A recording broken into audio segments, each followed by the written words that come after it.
अस्सलामुअलैकुम dear viewers, delicious cooking के साथ मैं हूँ ईशा जावेद और आज मैं आप लोगों के लिए बनाने लगी हूँ एक बहुत ही मज़ेदार वेजिटेबल। तो मैंने यहाँ पे ले ली है शलजम, जो कि किसी को भी खाना पसंद नहीं होते। तो मैं आज ये बहुत ही आसान तरीके से बनाऊँगी, जो कि बहुत टेस्टी बनती है। आप लोग ये अपने घर में ज़रूर ट्राई करें, बहुत टेस्टी और बहुत ही मज़े की बनने वाली रेसिपी है।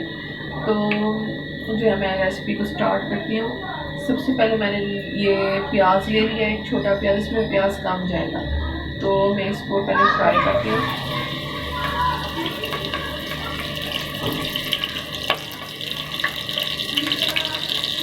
आप ये रेसिपी इस तरीके से बनाएंगे तो उम्मीद है कि ये आपको ज़रूर पसंद आएगी।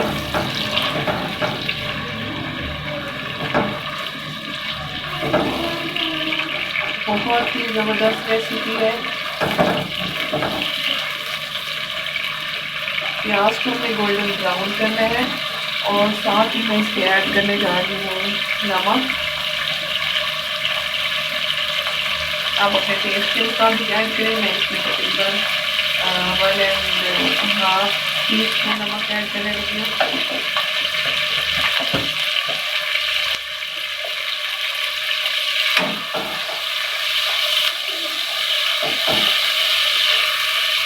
शलजम जो है मैंने इनको बारीक बारीक कट कर लिया है। आप चाहें तो इसे कभी कभी कर सकते हैं।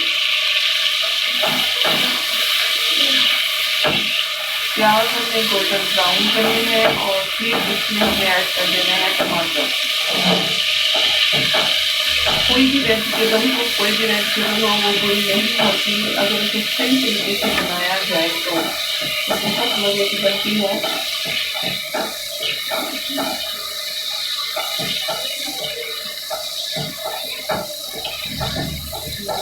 प्याज फ्राई हो रहे हैं।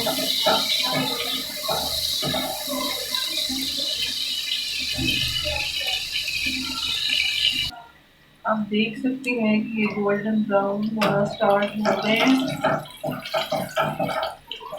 अब इसमें टमाटर भी ऐड करूँगी। बिल्कुल अभी ब्राउन नहीं हुए, मुझे बस इतने ही ब्राउन करने थे। ये आप देख सकते हैं। अब जो है मैं इसमें टमाटर ऐड करने लगी हूँ।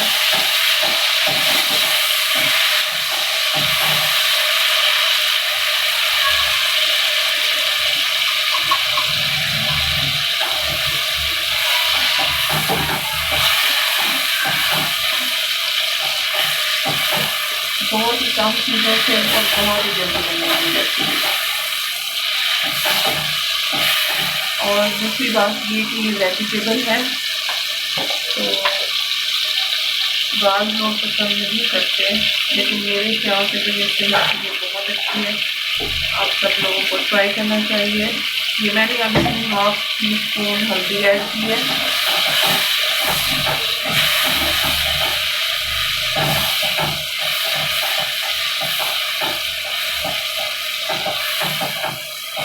ऐसे इसको हिलाते रहना है ताकि प्याज और टमाटर अच्छे तरीके से गल जाए। अब मैं इसमें 2 चम्मच ऐड करने लगी हूँ लाल मिर्च पाउडर। 3 चम्मच मैं ऐड करूँगी। आप अपने टेस्ट के मुताबिक तीखा खाना चाहते हैं तो इसमें ज़्यादा ऐड करें। आप ये देख सकते हैं ऑलमोस्ट ग्रेवी बन चुकी है। थोड़ा सा मैं इसमें पानी ऐड करूँगी।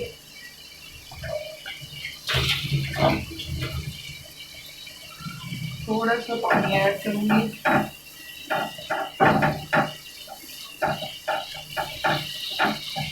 ये देखिए इसमें ग्रेवी ऑलमोस्ट बन चुकी है। अब जो है मैं इसमें ऐड करने जा रही हूँ शलजम।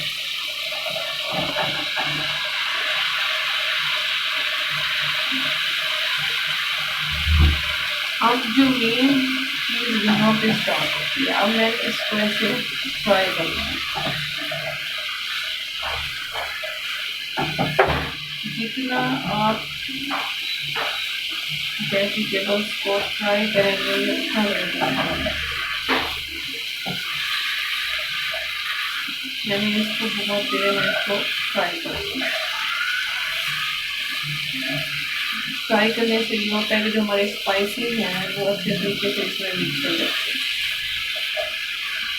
मैं इसमें कोई पानी नहीं ऐड करूँगी। इसको फ्राई करने के बाद लो फ्लेम पे मैं इसको 10 से 15 मिनट बनाऊँगी या फिर बहुत अपने ही पानी में डालकर रेडी हो जाएगा।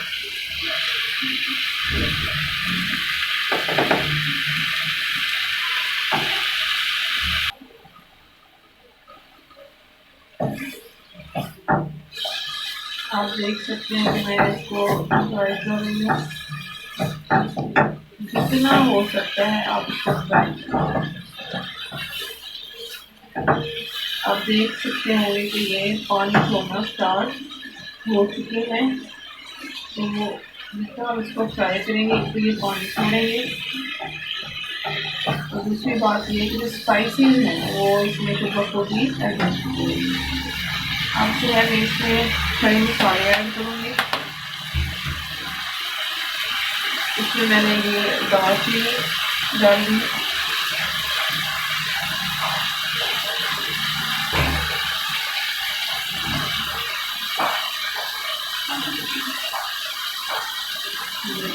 जीरा, काली मिर्च ये ताकि ये भी साथ साथ जब हम इसको भूनेंगे तो ये बहुत ही अच्छे से भून देंगे। बस हमने ऐसे अपने चम्मच को चलाना है। आप देख सकते हैं कि ये कलर भी चेंज करना स्टार्ट हो गया।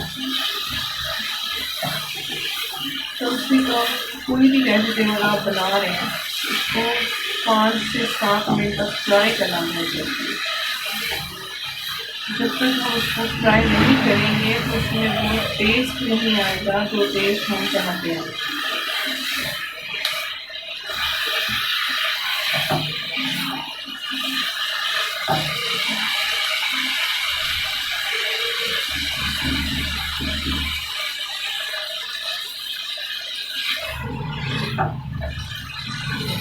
इसको अच्छे तरीके से फ्राई करें।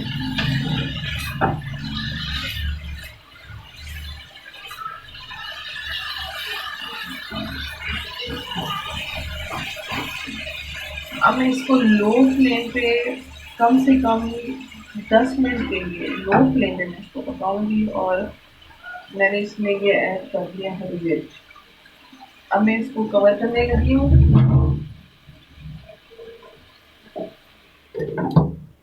और लो फ्लेम पे मैं इसको पकाऊंगी। 10 मिनट के बाद मैं आपको दिखाती हूँ। अब जैसा कि देख सकते हैं लो फ्लेम में मैंने इसको पकाया और इसने पानी छोड़ दिया था। अब मैं एक लकड़ी का चम्मच ले लिया मैंने, जो है मैं इससे ऐसे चॉप कर लिया।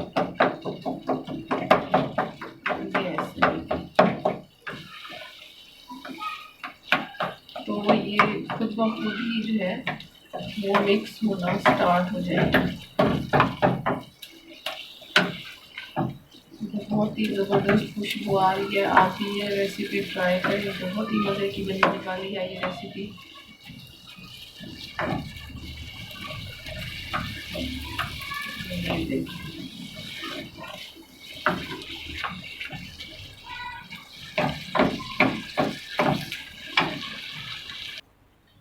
अब जैसा कि आप देख सकते हैं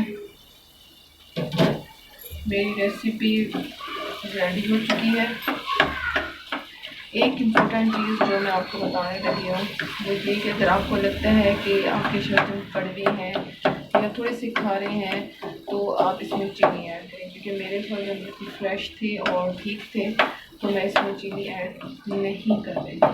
तो ये सालन मेरा हो चुका है रेडी। अब जो है मैं इसमें ऐड करने जा रही हूँ हरा धनिया।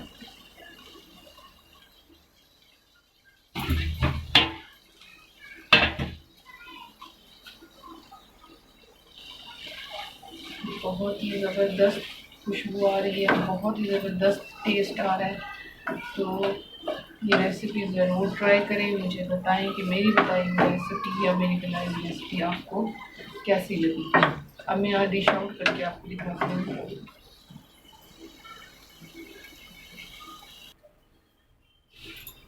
जी व्यूअर्स, आप देख सकते हैं कि मेरी बनाई हुई रेसिपी जो है शलजम का सालन बन के रेडी हो चुका है।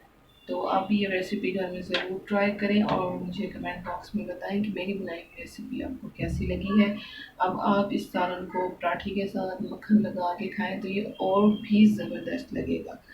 तो मिलते हैं इंशाल्लाह एक नई रेसिपी के साथ, तब तक के लिए अल्लाह हाफिज़।